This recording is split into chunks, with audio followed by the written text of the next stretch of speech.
Elliott, addiction specialist. Coming clean with me.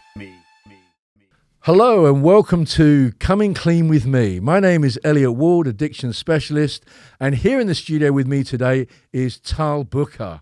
After his ink resilience, a tattoos artist triumph over addiction, and his mum, a special guest, Michal. How you doing, Michal? Great, thank you. And Tal, good to have you back. Good to see you. Pleasure having you back. So, if you remember the last episode with Tal was talking about how his addiction, how it was secret, how it escalated, how he kept it secret from his family, how it led to some online gambling, and then he got himself clean with the support and help of his family and how important his family were.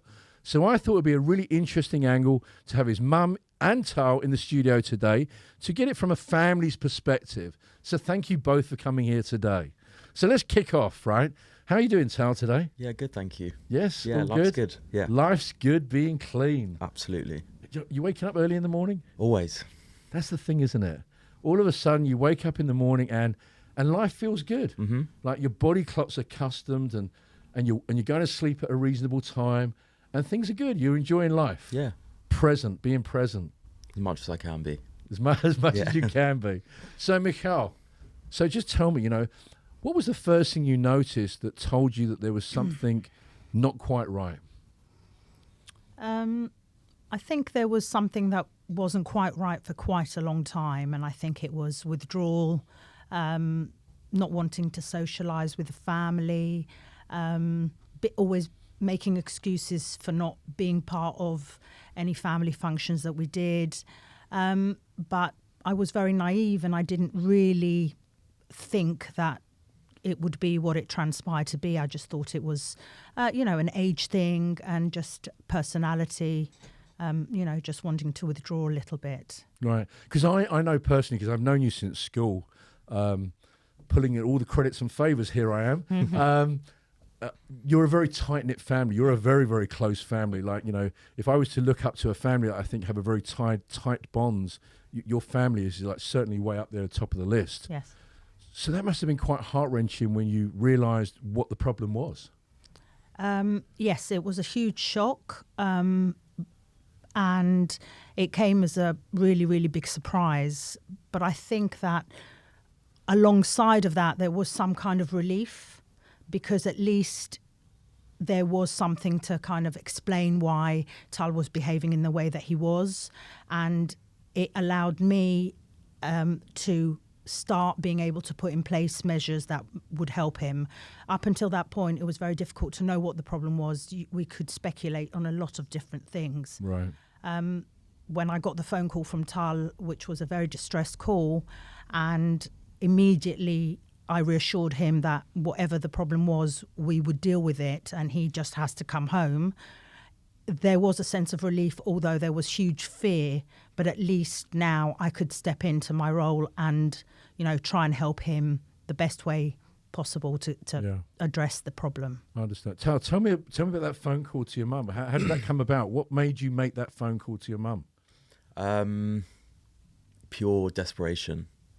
I had nothing left, and we probably touched on it on my podcast, but I really felt like I only had two options, and one was to kill myself, and the other was to call my mum.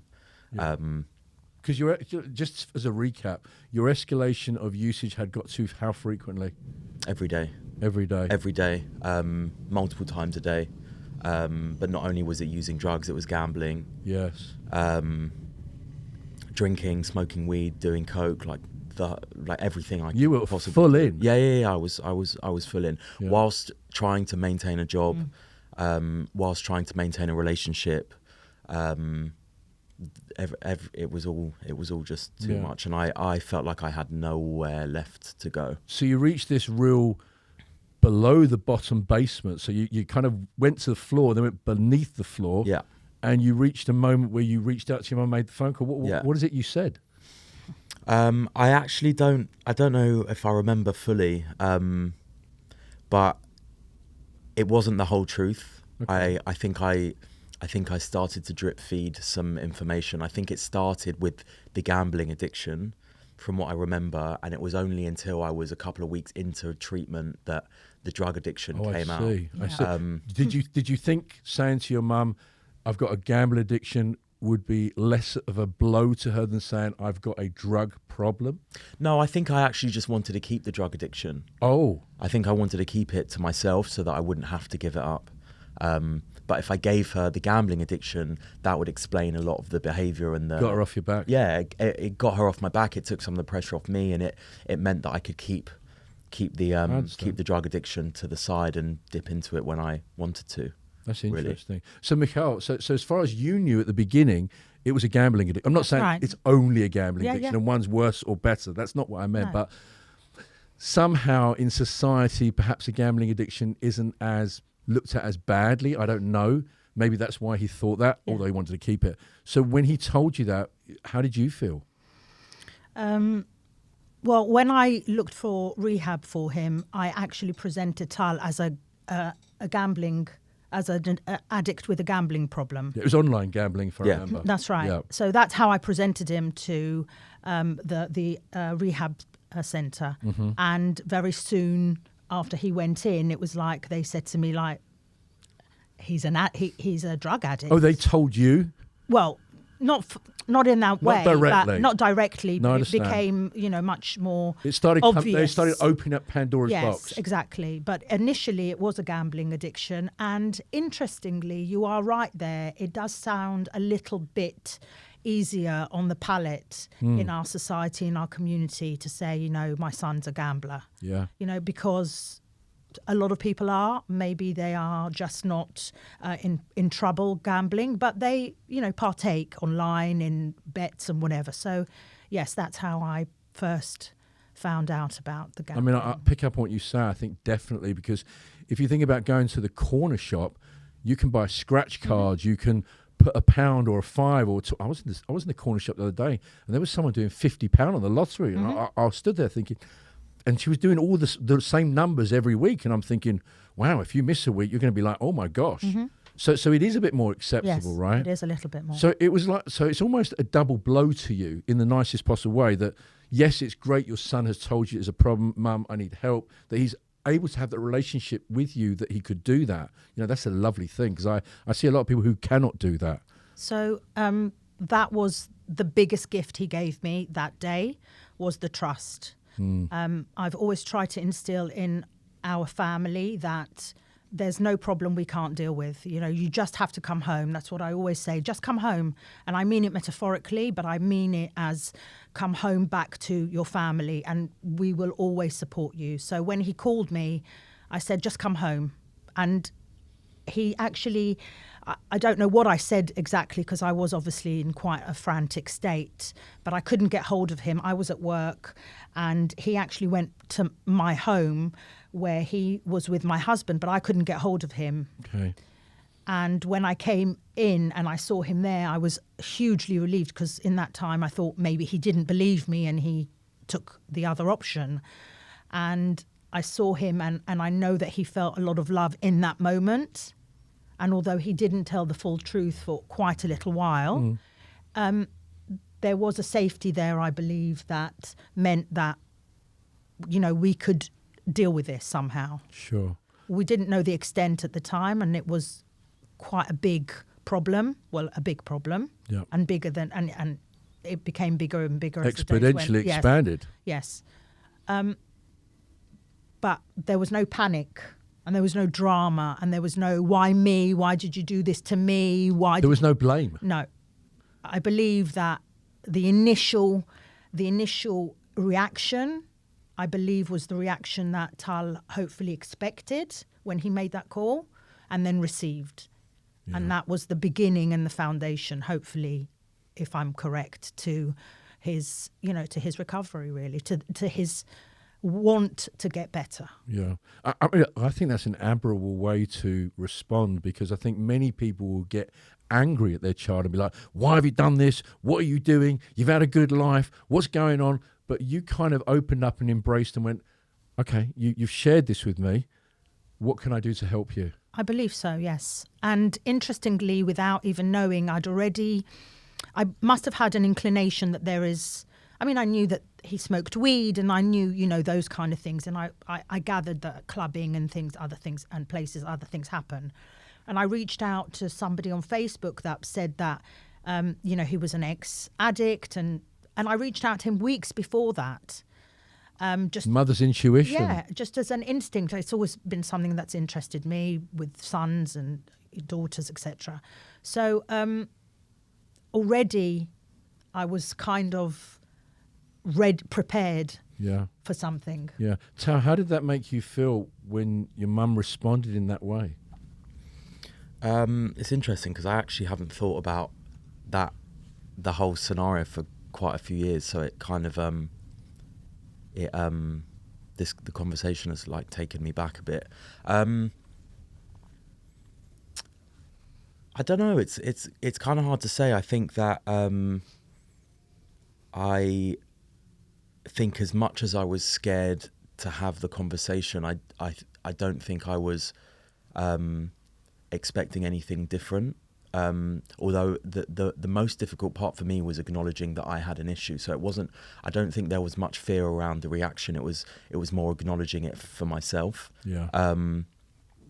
But I mean, from that moment, everything changed, and I think if the conversations and the kind of the way I was received and everything didn't happen in that same way, then it would potentially be very different now. But everything happened the way that it was supposed to, because of my life now and because of how things changed. That I couldn't want for anything different because of how it's all transpired since then. Yeah. Did you find that a difficult conversation to start by telling your mum that? Was that difficult? Because also, I must say, knowing that you're such an open family, did you have an expectation your mum would respond in that way, or did you not know, or what? I don't think I knew really, because, you know, mum can be quite excitable. Oh, what a carefully chosen word. Thank you. And so there had been times in the past over certain things that, you know, mum had responded in a more excited way. Okay. Can I ask you a question? Yeah. I don't need to know what those other things are, but those other things, in comparison to what this was, were they small things? Oh yeah, massively. Which is what I was going to say, that because this was such a big thing. Yeah. I don't think it could have been handled in any other way. That's interesting. Because the more excited responses wouldn't have worked, because I was already terrified. Yeah.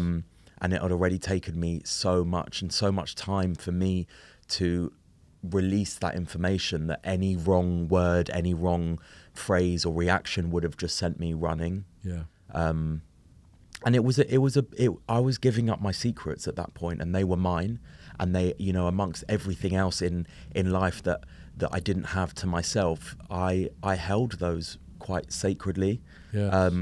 And they were my friends. They were my, do you know what I mean? They were companions. Yeah. They were mine, and they Yes. were mine only, and no one knew about them. And to let them go and to let them be out in the open was a terrifying thing, because they wouldn't be mine anymore. It's a big thing. And nothing else would be the same, because once someone knows, they wouldn't be a secret. Yeah, There you would can't always put be it back in the box. Yeah, there would always be a suspicion or a question about had I done something or whatever. As soon as I spoke about it, it was, you know, the gig was up. Yeah. Yeah. I mean, it's interesting you use the word excitable. Mum's been excitable over other things. But it's interesting that when they're small things, that in the scheme of life, they're not really that important. Yeah. But when it's something that is important, the way that Mum reacted was, you know, the way it needed to be, the right way. I also know that you're very close to your brothers and your sister. What was that conversation like with them? I can only really remember one of them, which was with my older brother. And I remember it being quite emotional, because he was impacted quite a lot by the whole thing. Impacted in what way?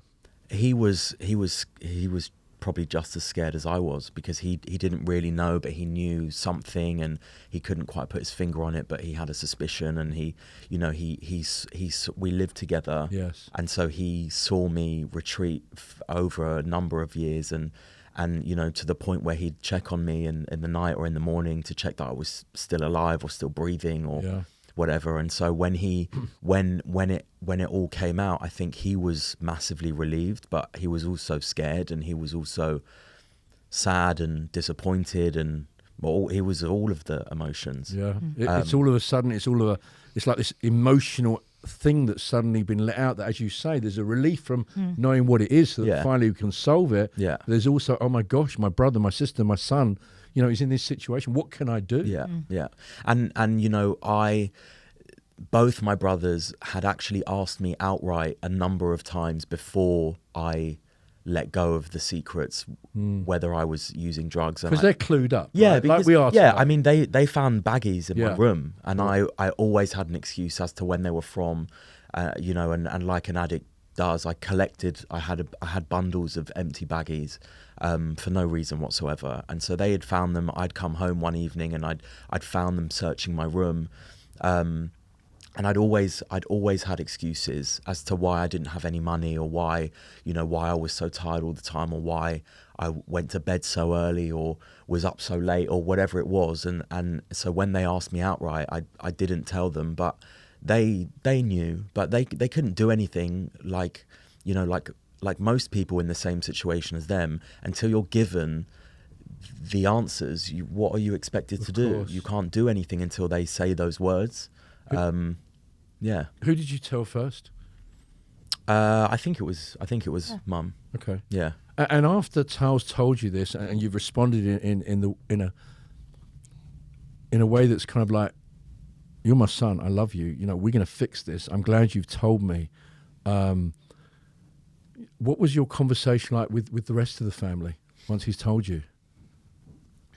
I think to an extent it was really autopilot and just now finding the right way forward, really. There was no conversation. It was it's interesting because I had quite a few friends and family members that were quite annoyed that I didn't tell them at the time. Really? And what was very interesting is I said, it's not my story to tell. It's not my story to tell. Tal was in rehab for a few months. It was dayhab, so he managed to keep his job and to do that amongst normal life. Nobody knew. No, nobody knew, and people that knew didn't know it from me. So when rumours started to circulate, and I got approached with, how are the boys? It's always how the boys are not fishing. Yeah, how the boys, fishing. What they up to and whatever. And then when it was more official and Tal was in a better place, they'd say, I know about Tal and how's he doing, and why didn't you say anything? And I'd say, he's an adult. It's not my story to tell. It's his story to tell. I can only tell my story, and my story is the story of the parent and the support and what I felt I needed and could do at that time. And it was just, that was it. This is who he is. This is what was going on. There was no shame. There was no secret. It just wasn't my story to tell, really. Yeah.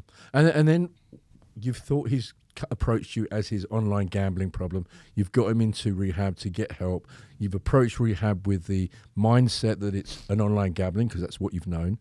And then a couple of weeks into it, it manifests itself that he's got an online gambling, but his online gambling is really only the byproduct of his using cocaine, because he only ever online gambled when he used cocaine, right? Yes. I mean, I have a lot of clients like that. So when you suddenly find out that it wasn't just online gambling, but it was cocaine as well, how did you feel when the moment you found that out? I don't think I felt any different, because by that time I started to understand better the disease. Yes. I started to understand better the behaviour, and I started to understand the journey that Tal was setting on, thankfully. And I say thankfully because not everyone can go on that journey and actually do the work because it's excruciating work. By that time, it was just another part of the addiction, and I understood the addiction as the whole rather than the little bits and pieces. So it didn't matter really what it was, because it could have been any one of the addictions that people have. I think there was an element of frustration from you, because I remember you asking me what else what else is there that's going to come out. Yes. Sure. And which is completely understandable, but I remember a number of conversations of you saying, what else, please tell me now. Is there anything else I need to know? Rather than, because I still wanted to keep some things to myself. Yes. So I was still drip feeding. Yes. But yeah, I would say. Sorry, go on. No, I would say that there were elements of you being frustrated, even though you understood that it was all part of the illness, and the secrecy and the lying and the hiding was something that I just did as second nature. But yes, yeah. I think what it is it's the shock, isn't it? I think it's the shock and fear that it might be something else. Completely, it's the shock and the fear, and also, without going into too much detail, there was a lot to tidy up. Yeah. There was a lot to tidy up financially. There was a lot to tidy up, and knowing that was going to be my responsibility, I almost wanted him just to sit there and just say everything. I'm just going to cut you off. Sorry. Just something you said that I think is really important. You said knowing it was my responsibility. I think that's a wonderful thing to say. What made you say that? Because I've interviewed other people, and not everybody comes up with the same answer as you. I'm not sure that is the correct approach. But it's your approach. But it was my approach. Okay, so why do you feel that? Well, because he's my son, and if he had any other illness, I would treat it exactly the same. And to me, Tal presented me with an illness, a disease, and it could have been a kidney disease, it could have been any one of the many, many illnesses that we can have in life. And that's him. So it didn't matter. I'm not going to say it didn't matter, but it didn't matter at the time. What mattered was making sure that I, as his parent, was able to give him the best opportunity and the best start to move forward in a healthy way. And that involved cleaning up some of the mess, because there's no way that you can be in recovery if you've got a dealer ringing you because you owe him money. There's no way that you can have that hanging over you. So my frustration, as Tal quite rightly pointed out, was because I felt that I just wanted him to come out with everything that is really sitting there hurting him and causing him this pain, so he could start fresh. And so that we wouldn't have surprises along the way. So you wanted to know everything, not from being a nosy mother, but you wanted to know everything so that you could fully help him, so that when he came out, it was a clean slate. Well, that was my intention, yes. So did you clear up all the debts with the dealers? I believe I did, yes. Was it all the dealers that you knew about? I'm not saying you weren't. There was lots of things, and we sorted all of them out, and it was very important to do. There were some very particular things that I wanted Tal to be able to put behind him and not carry forward with him. And one of those things, as well as the rehab, was that I was very scared of the 12 steps, really petrified. I was petrified of Tal going into rehab as much as I wanted him to. Because? Because I was scared that the rehab would turn him against his family. We did this. Oh, really? We said this. I should have been a better mum. His dad should have been a better dad. I shouldn't have worked as much as I did, or whatever. I was scared that they were going to proportion some blame to you. I was really scared of the blame. Did you feel that there was any blame from you? No, but every parent makes mistakes. Okay. So I wasn't expecting that Tal wouldn't have had any issues with his childhood, his family, his life before that. But I was petrified because my relationship with him is so important to me that I was scared that I was going to lose him. And in fact, we gained the most growth out of that rehab and that because I decided that I was going to go on my journey alongside him. So I was going to have therapy. I was going to try and understand what could I have contributed to making him feel the way that he did. because although it's an illness, Yeah. there are a lot of emotions that sit deep down. Definitely. And that was what I set out to do. Whether Wow. I did that right or not, only the No, proof. I love that. I really love that. I think that's one of the first time I've interviewed other mothers of other people that I've seen that I've interviewed, and other family dynamics. I think it's the first time I've heard somebody. It is the first time I've heard somebody say, "I wanted to go on a journey myself to deal with things." The way you just said it was wow. That was quite. Oh, got me a little bit. Wow. Sorry, I've lost words for a minute. So, Tal, when your mum says that, and she also decided to go on a journey with you to help you get to the place you needed to be, how did that make you feel? And is that correct? I mean, is that how you saw it? Yeah, I mean, that's exactly what happened. Is, you know, not just mum, but my whole family came on the journey with me in their own. Tell me about that. Well, I mean, there were a couple of family days at the rehab centre that they invited family members along where the patients weren't there. Weren't there? Weren't there Okay. to kind of get their own understanding. And I remember how much, I don't really know the word, but how important that was, and how that made me feel that my family attended those days.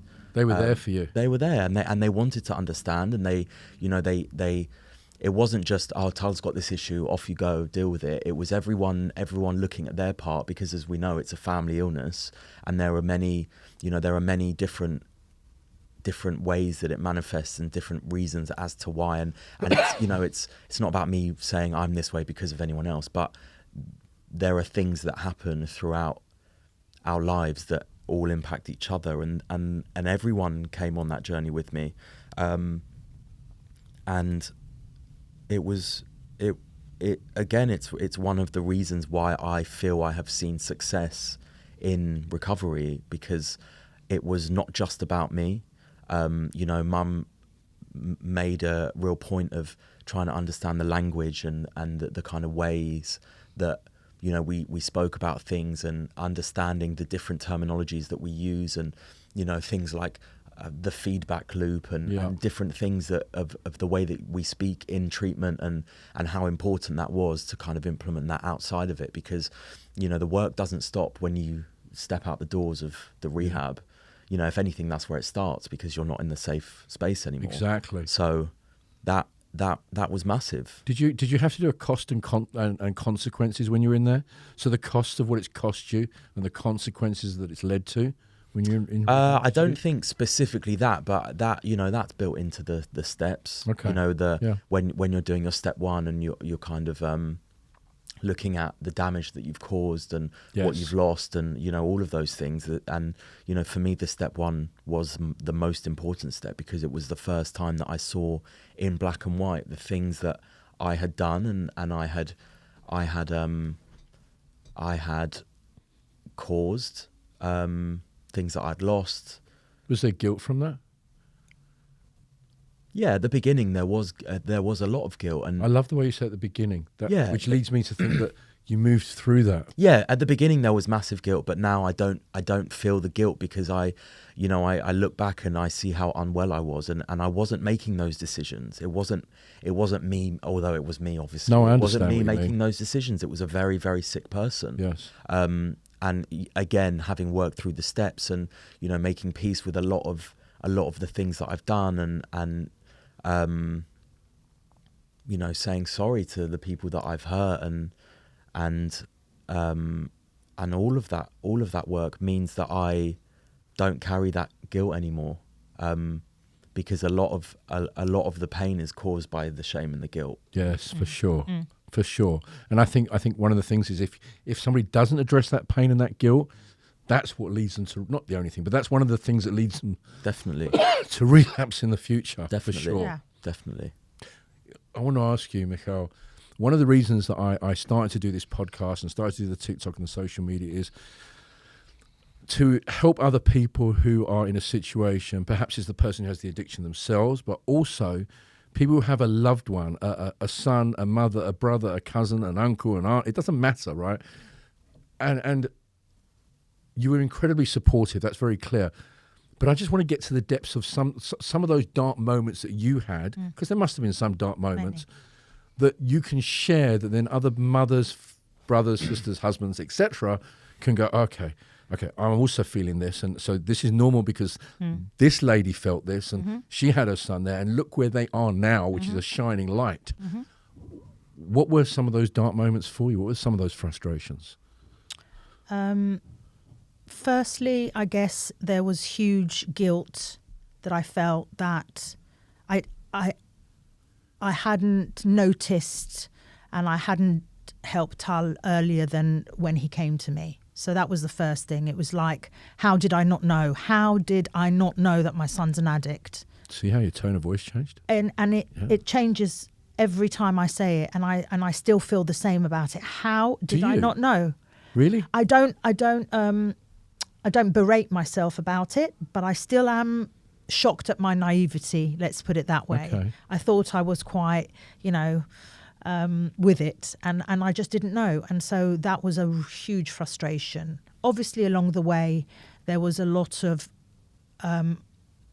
just worry, worry of relapse, worry of Tal finding it too difficult and possibly choosing the other option that was on the table at the time when he called me.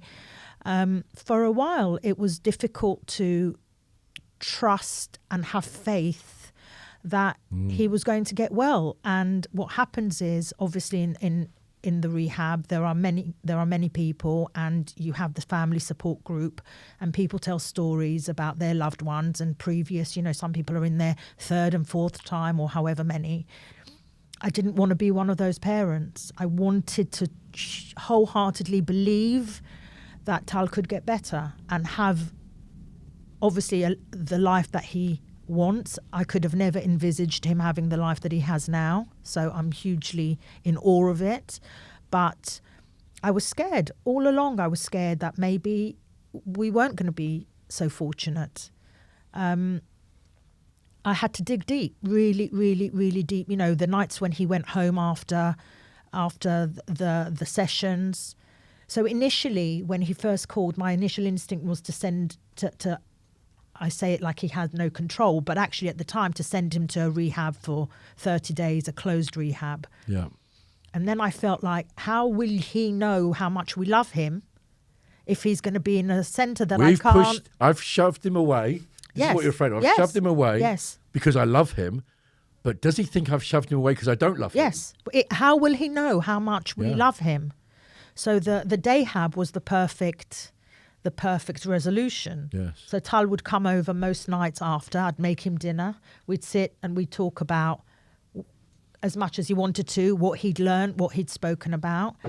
And that gave me the opportunity to show him the love, through my love language, through food, through conversation, through a hug, through, and obviously everyone else around him when he went home, his brothers, his dad, his stepdad, his sister, everybody had that opportunity because he was amongst us. So we could still continue to, cheer him along but it was petrifying. Yeah. Tara, how do you think that really helped being able to go home from the day, being in rehab during the day, to be able to go home with the family and have dinner and be able to talk to them when you wanted to talk? I'd never really thought about it until Mum said that that's kind of a reason why, but I think it was massively important because I know just from the kind of person that I am that if I was put away on my own, I would have felt on my own. And that for me is the same as when I was using. So it was very important for me to not feel on my own. And like we said before, I felt like everyone had come on the journey with me. And it was just another way to not be on my own, which for me is massively important. I think when you use, there's definitely a narrowing of your life and the things that you do. And the longer your journey of addiction, the more your life narrows down to just becomes you and your substance. Yeah. But now you've got an opportunity to be open, get everything out the box, to have somebody to talk to and deal with and support. Well, they say that the opposite of addiction is connection, Definitely. right? And so that's what I had, and I was so not used to it. Not used to it, yet you have a tight family. But it was because of myself. I Yes. had withdrawn from it. It wasn't because it wasn't there. It was because I didn't embrace it, or didn't want it, or over time became so used to being without it that just became the norm. But it was never not there. I just shut myself away from it, or the using shut me away from it. You had a different companion. Yeah. Yeah. You know, going back on something you said earlier, Michal, how do you get that trust back? The trust with Tal? Yes. It takes time. It takes time. And I think so for me, I kept going back to the phone call, and I kept going back to that moment where he called. And so my biggest fear obviously was that he would do something to himself, right? That's every parent's biggest fear. And every time I felt nervous, worried, scared, I'd think, he called me the first time, he would call me again. And that's all I kept saying to myself. If it's not me, it's one of his brothers, it's his dad, he'd call someone, because I believed that he'd got what he needed from us, and he trusted us to know that we loved him without any judgment. So if he needed it, he'd call again. And I kept saying that to myself just to allow me. I have to say the serenity prayer, I kept it in my mind, and I had to start believing that he was getting the help that he needs, that he had the right people around him with the support of his family, and most importantly, his willingness to get better. He was going to get better.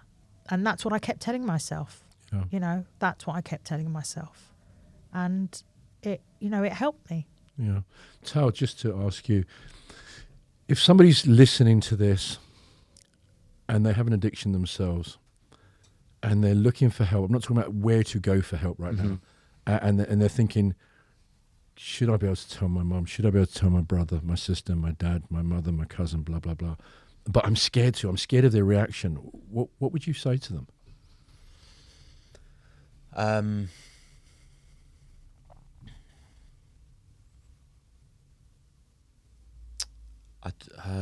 What would I say? That there's got to be some level of trust there. That you have to trust that you're doing it for yourself. So it's not necessarily about the reaction you're going to get. It's more about letting go of the secrets for yourself. So there's a lot of people out there that I'm sure haven't been met with love and for sure, and for sure, and trust and all of those things. But I think it's about releasing yourself from those secrets just as much as it is getting someone to support you in what you're telling them, if that makes sense. Yeah. But also, if you don't try, you'll never know. If you don't say the words, you'll never know how someone's going to react. Yeah. So at least give them the opportunity to be there for you. Yeah, I think that's very true. You know, why think about what you should have done? Why not do it and embrace the outcome? Yeah. And Michal, as a mum, for those listening, mums, dads, brothers, sisters, who have a loved one who has an addiction, who has reached out to them, but yet they don't know how to deal with them. They don't know how to respond. What would you say to them to encourage them and help them?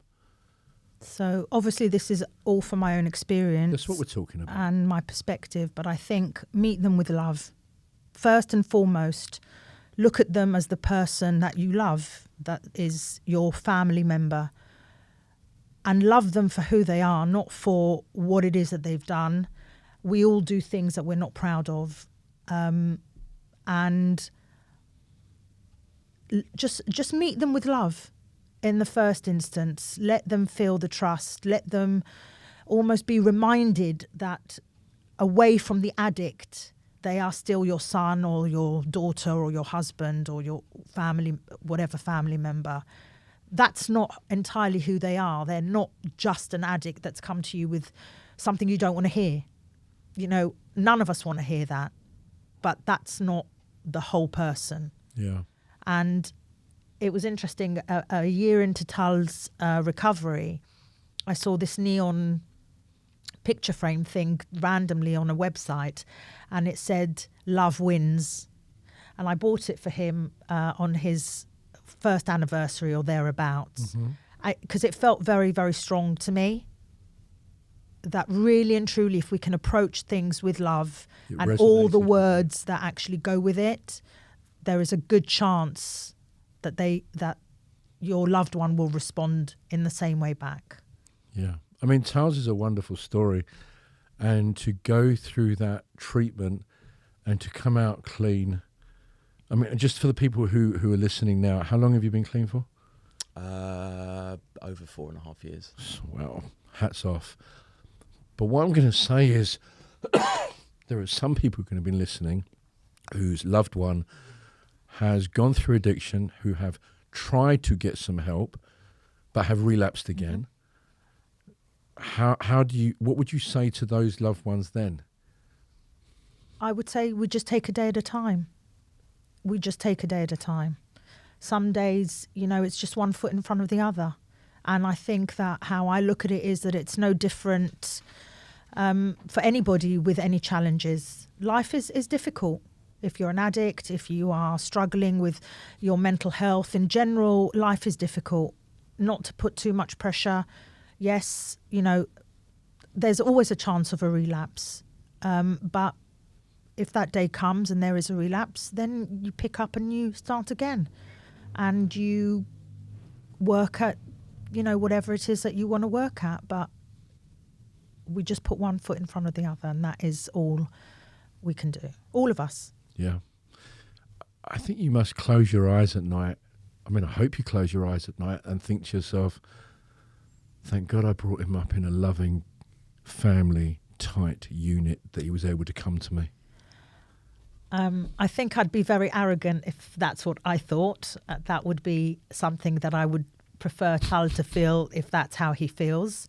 And that's one thing I've learned, that I don't speak for Tal anymore. I probably did that for too long, trying to protect him and not knowing what wasn't right. But I'm hugely proud of our family in all its blended ways, because we are a big blended family, for every single person doing what they did when they needed to do it to help Tal be the person that he is today, although 99% of the work is Tal's, and that's all that matters at the end. But if we formed 1%, all of us, that helped him be the person that he is today, then I'm hugely proud. And what do you think, Tal, is different now, having gone through this, having worked through the steps, having been clean for 4.5 years, and having the family rally round, for want of a better word? What do you think is different in your life now? What have you noticed from that? What have you come out the other side with? Everything is different. There's not a single part of my life that's the same. My relationships, my work, my friendships, everything is different. It allowed me to be the person that I was always meant to be, amongst all the stuff from the outside world that gets kind of piled on top of you when you grow up, and you know, when you hear different things from society and whatever, and you start to take a lot of things on that aren't your own. Having them around me has allowed me to be who I have always been and who I was always supposed to be. And truthfully, nothing is the same. Everything is better, really. Brighter. Yeah. Shinier. Yeah. Happier. Yeah. Not always, but hey, yeah. Listen, we all have emotions. Yeah. Happy You know, is a big. Yeah. I know, ask. but you know, we can't have life without night. How can we appreciate day? Yeah. You know, you have to have a little bit of balance in your life. You can't always be like, whoa, life's great. Yeah. You know, of course, it's nice to live that perception of that, but we have up and down days. But the lows are never as low. The highs can be the same, higher, but the lows are never as low, which is, I think, the most important thing. Wow. Is there any summing up words you'd like to add, Michal? I think it's been a journey that has been excruciating for everyone concerned. But as a mother, it's been excruciating. But what it's given me in my son is a relationship I could have never imagined. That's beautiful.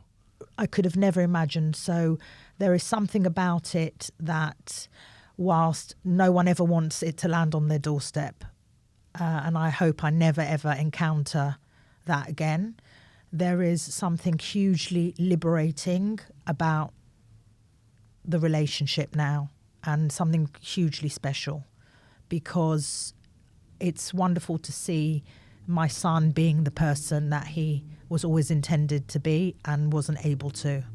So I just say, give it your best shot to get well. There's a hugely wonderful, bright life after addiction. It's not always happy and skippy, but it certainly is better than being so deeply, in such a dark place. And there are people that love you, and they will want to help you. They might not always be the parents or the people that we think that they're going to be. True. They can be in a friend, they can be in a colleague.